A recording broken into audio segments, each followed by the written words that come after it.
This is our kids right here.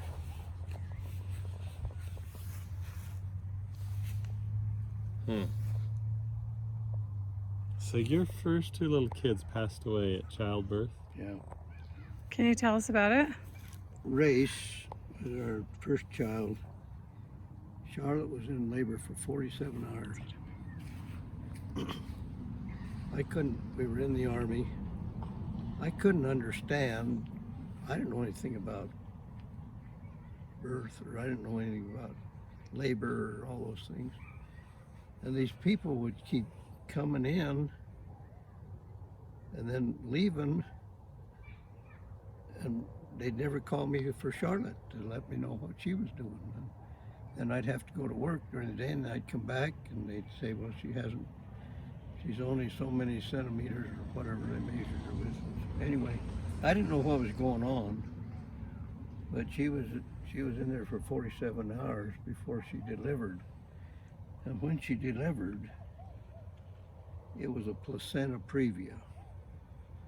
That's with the umbilical cord was wrapped around the baby's neck, and it choked the baby. So it was stillborn. When a baby was born, it was stillborn. So she went full term. She went full term with the first one. And of course, it was a beautiful baby, full term, all the fingers and all the toes and everything, except it was dead. And then, and she wanted children so bad. She was 2.5 years older than I was, and she wanted children. And I felt bad for Charlotte, as bad as feeling bad the baby died, but it affected her worse than it did me. And then, so she got pregnant again right quick. You can see this one is... It's 8 months apart. 8 months apart, yep. This baby only lived, this little girl, Nadine, lived about 3 or 4 hours. But she was only 1 pound and 14 ounces or something like that. Premature. So, yeah, she was only a little over 5 months. And what had happened was, in delivering the first baby, they had got a hold of her cervix some way or other and pinched off or pulled off a part of the cervix muscle, so she was unable to carry a baby full term.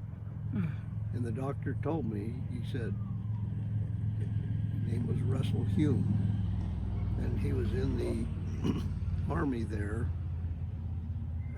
He was in medical school, and I was in the Army there, and he was one of our good friends. And he said, she may never be able to carry a baby full term because of the damage that was done to her cervix in the first one. Well, then this is born at 5 months or something like that, and only 1 pound and 14 ounces, I think it was.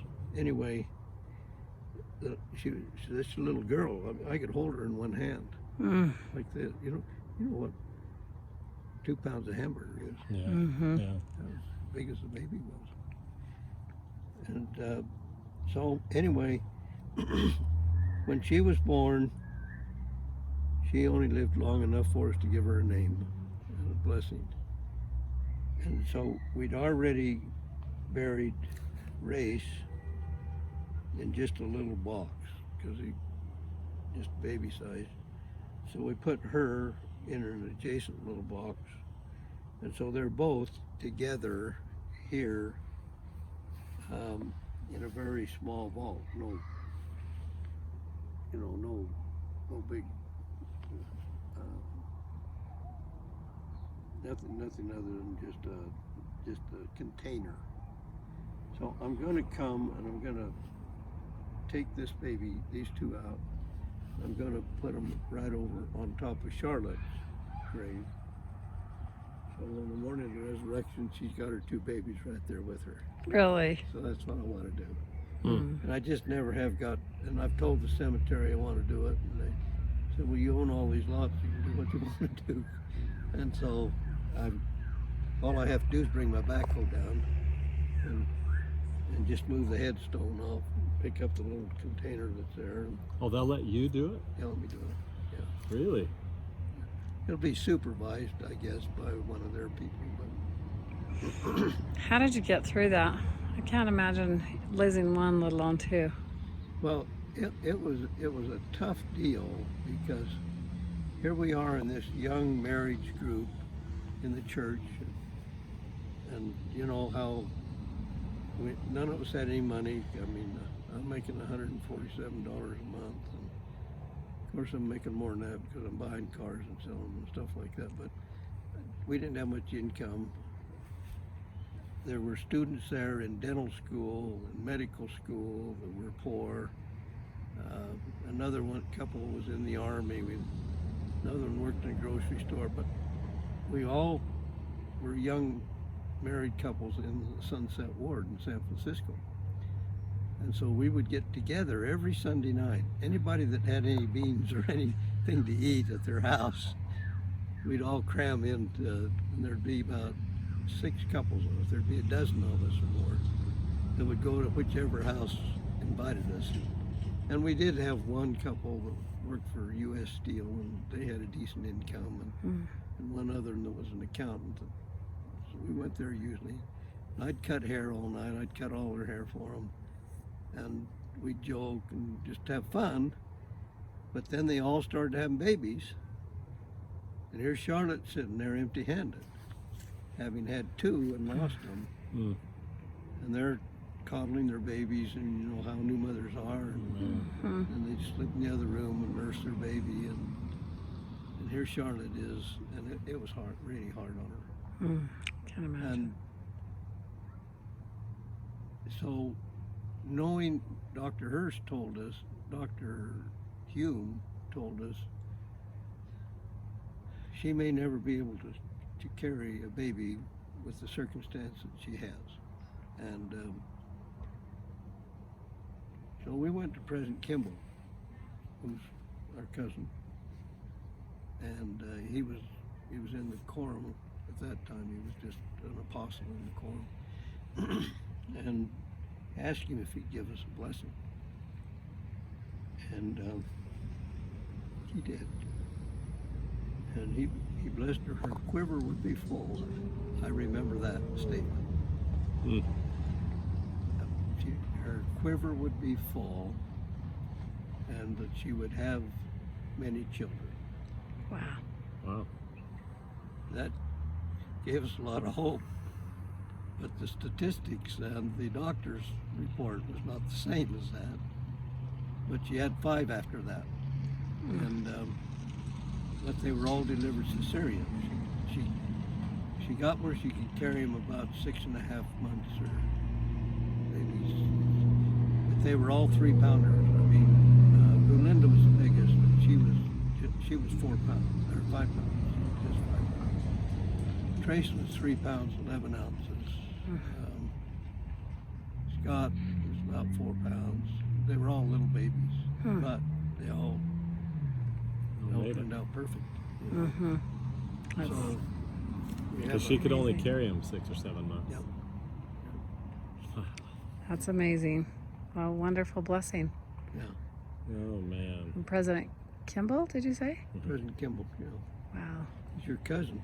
I know. Tell me how we're related. How what? Yeah, How they're related? Yeah.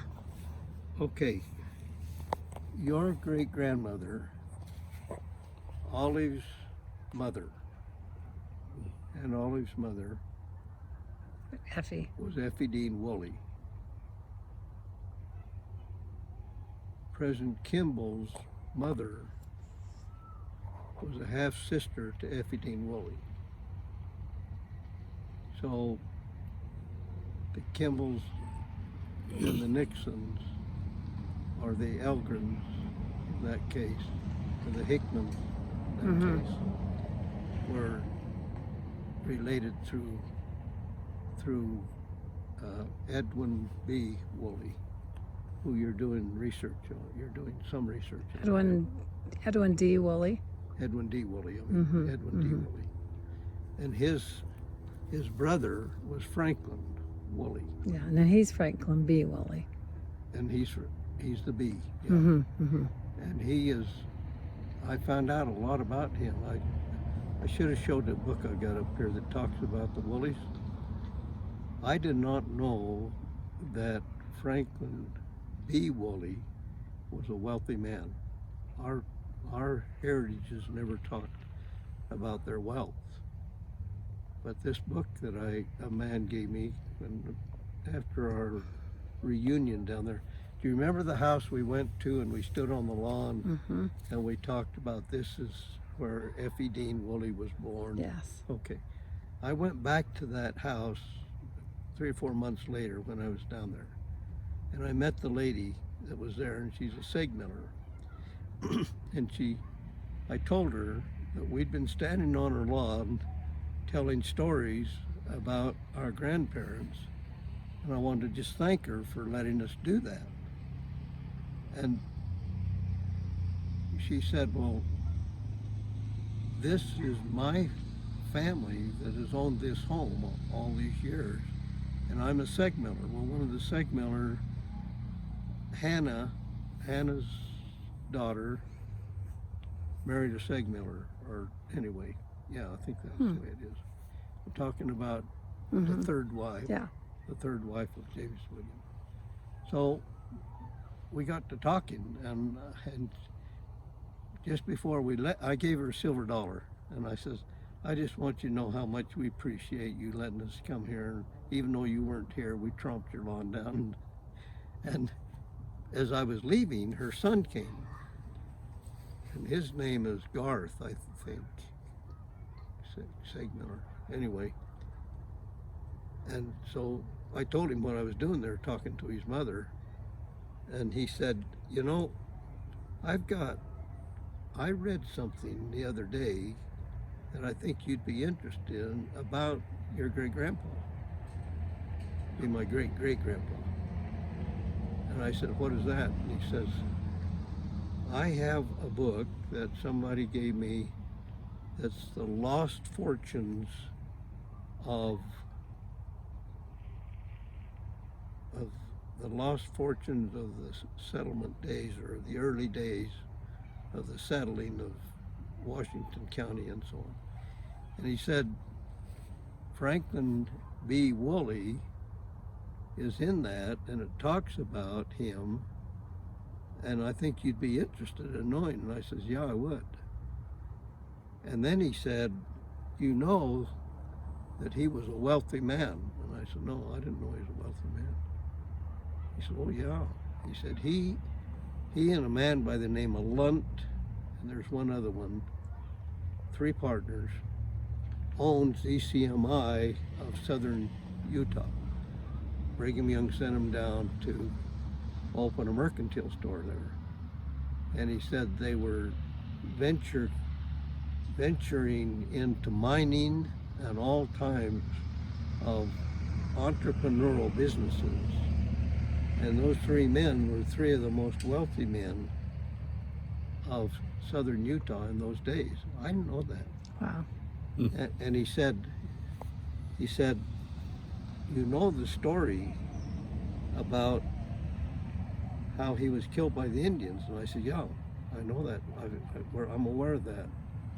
And he says, and they have never found, they've never found the gold pieces that he was carrying. And I said, what gold? And so he had $20,000 worth of gold. He did? That he had hidden in some rawhide pouches that he had put in 2 5-gallon water barrels. And he says, they found the mule, they found the harnesses, they found part of his body because it was disseminated by the coyotes and other things. And he says they found some of his Indians wearing some of his clothes in St. George later.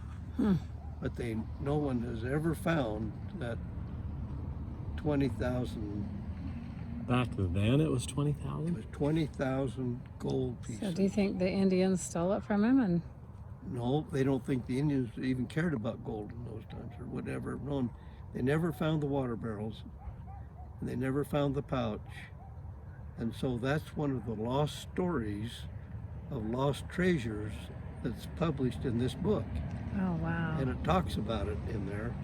That's a side of Franklin Woolley that I had never heard of. I did not know he was a wealthy man. Yeah. I think- 20,000 back then. Yeah, it would be, I think someone calculated to 14 million now. Holy cow.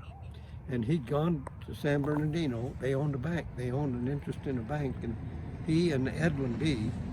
Woolley went together to San Francisco, did some bank business there. And then he got delayed. Franklin got delayed in coming back. And Edwin came on ahead with the merchandise they had bought to bring back to their store and maybe sell or whatever. And Franklin didn't leave till 2 days later, according to this story. Mhm. And it said, and then it tells in there that he had drawn out $20,000 in gold pieces, and that he had, it says he placed them in rawhide bags, wrapped them in rawhide, and hidden them in these 2 water barrels that the mule was carrying, 5-gallon water barrels. On the mule. Yeah, on the mule. They found the mule. They killed the mule. The Indians killed the mule. They found the horses. They found his body. They found some of his clothing. They found the harnesses and the bridles and the saddles for the horses. They found all that. But they never did find the gold. And so they said someplace in Dry Gulch, like Gunsight Reservoir or whatever, is where they feel that he was killed. Someplace hidden there, or in the washes someplace, is $20,000 in gold pieces. And, 14 million now. millions now. You think he hit him before the Indians came Maybe. to get him? You don't know. How would you know? Never found the water barrels. Nobody. Our family's never told that story. Oh, I've never heard. there's two books I want you to see about the Woolies. Edwin B. Well, one of them's Edwin D. Edwin D. It's from Quaker to Latter-day Saint. That's what it's Yeah, called. I know of that. And the other one is just a history book of the Woolies that JL had. Oh, So anyway, we'll get together again. okay. So that's the story.